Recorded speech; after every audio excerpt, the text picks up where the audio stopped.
Oke, Assalamualaikum warahmatullahi wabarakatuh. Masih melanjutkan terkait pembahasan keamanan ya pada Mikrotik Router OS, di mana kita akan coba membahas kembali terkait implementasi port knocking ya pada Mikrotik Router OS. Di video sebelumnya kita sudah bahas beberapa case ya terkait CVE, di mana ada case untuk brute force prevention. Dan pada video kali ini kita akan fokus ke pembahasan terkait port knocking ya, di mana konsep port knocking itu sebenarnya mirip-mirip dengan implementasi konfigurasi kita sebelumnya ya, di mana kita sudah di sini sudah membuat sebuah rule ya yang mengimplementasikan port knocking, di mana di sini untuk bisa terkoneksi ke router ya, kita sudah membuatkan beberapa rule untuk melakukan port knocking, di mana untuk bisa mengakses sebuah service atau sebuah layanan pada router, kita mewajibkan sebuah host untuk melakukan sebuah aksi ya, sebuah action. Kita akan coba DST portnya kita aktifkan. Jadi di sini action yang harus dilakukan oleh klien untuk bisa terkoneksi dengan router adalah dia harus melakukan knocking ke port 1001 ke 1001, 1002, dan 1003. Jadi jika dia berhasil melakukan knocking ke tiga port ini ya, ke destination port ini, maka dia diberikan hak akses ya. Diberikan hak akses untuk melakukan authentication ya, berupa dapat melakukan SSH ya. Dalam hal ini kita gunakan studi kasus terkoneksi ke SSH pada Mikrotik. Sedangkan kalau dia tidak atau belum melakukan port knocking, dia tidak akan atau seluruh paket input ke service SSH itu akan di drop seperti ini. Jadi kita akan simulasikan dulu. Kita akan coba SSH ke 1.10. Nah, kita bisa lihat di sini role dropnya langsung mendeteksi ya bahwa sebuah host itu sedang melakukan authentication, dan secara default seluruh paket masuk ke port SSH itu akan di blok ya. Kita bisa lihat sekarang. Oke, di blok, tidak bisa akses. Nah, syarat utama atau syarat yang harus kita lakukan untuk melakukan agar kita bisa SSH adalah kita harus melakukan ketiga langkah ya, port knocking. Jadi port knocking ini sebagai sebuah metode untuk mengakses sebuah server ya. Jadi ketika syarat-syarat ini dipenuhi, maka dia akan masuk ke address list ya. Jadi konsepnya kita buatkan rule pertama. Jadi harus ada paket input, protokolnya TCP, DST portnya ke 1001.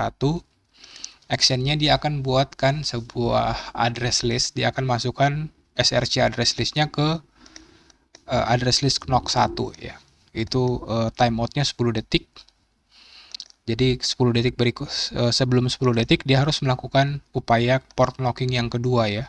Jadi berdasarkan port knocking SRC address list di knock 1 ya, dia harus melakukan knocking lagi ke port 1002 dan dia masuk ke knock 2 ya, port knocking yang kedua. Dan yang selanjutnya berdasarkan rule di SRC address list di knock 2 yang menunjukkan atau dia akan menuju ke 103, maka dia akan masuk ke address list ke authorize atau diizinkan ya. Dan di sini waktu aksesnya juga dibatasi ya. Jadi ketika sudah 1 jam maka kita harus melakukan knocking ya. Sebenarnya kita bisa atur durasi atau waktunya ya. Jadi masing-masing durasi waktu kita bisa setting, kita bisa atur ya agar sesuai dengan keinginan atau kebutuhan kita. Nah, jadi di sini kita akan coba untuk melakukan sebuah metode port knocking. Nah, di sini kita akan menggunakan tools Nmap ya. Oke, kita akan menggunakan tools Nmap untuk melakukan knocking. Jadi di sini saya menggunakan Zenmap.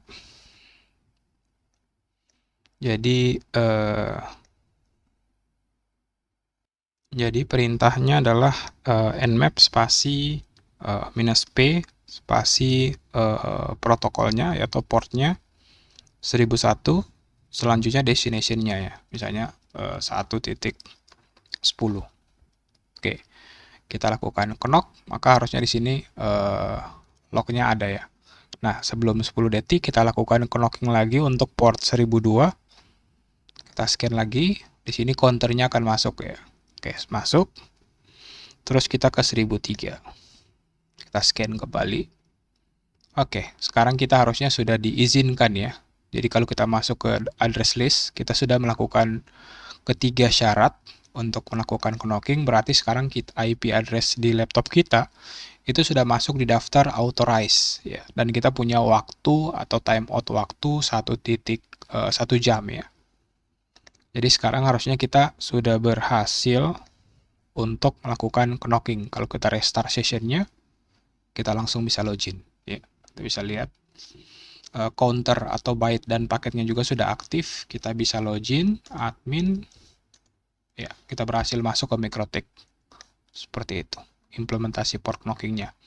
Jadi implementasi port knocking ini biasanya diterapkan pada MikroTik yang terkoneksi secara langsung dengan network publik ya, atau menggunakan IP publik.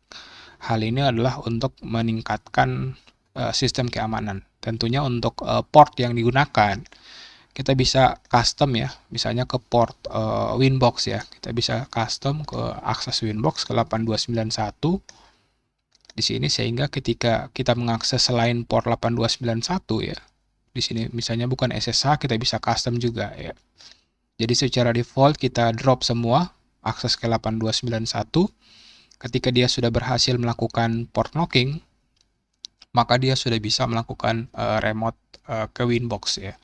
Nah, implementasi metode ini juga dapat kita lakukan ketika kita ingin melindungi web server yang berada di belakang perangkat MikroTik ya. Misalnya kita memiliki sebuah web server ataupun database server yang ada di belakang router yang kita ingin dapat diakses secara online atau secara publik dan ingin kita amankan ya web servernya, kita bisa terapkan juga knocking ini.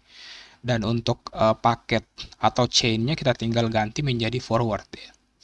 Tinggal ganti chainnya adalah forward ketika kita ingin membatasi hak akses pada server yang berada di belakang, seperti itu. Oke, sekian video kali ini. Semoga video kali ini bermanfaat dan dapat diimplementasikan untuk meningkatkan tingkat keamanan dari sebuah server ya, dan meningkatkan kepedulian kita terhadap potensi atau ancaman cyber security dari jaringan internet. Akhir kata, wassalamualaikum warahmatullahi wabarakatuh.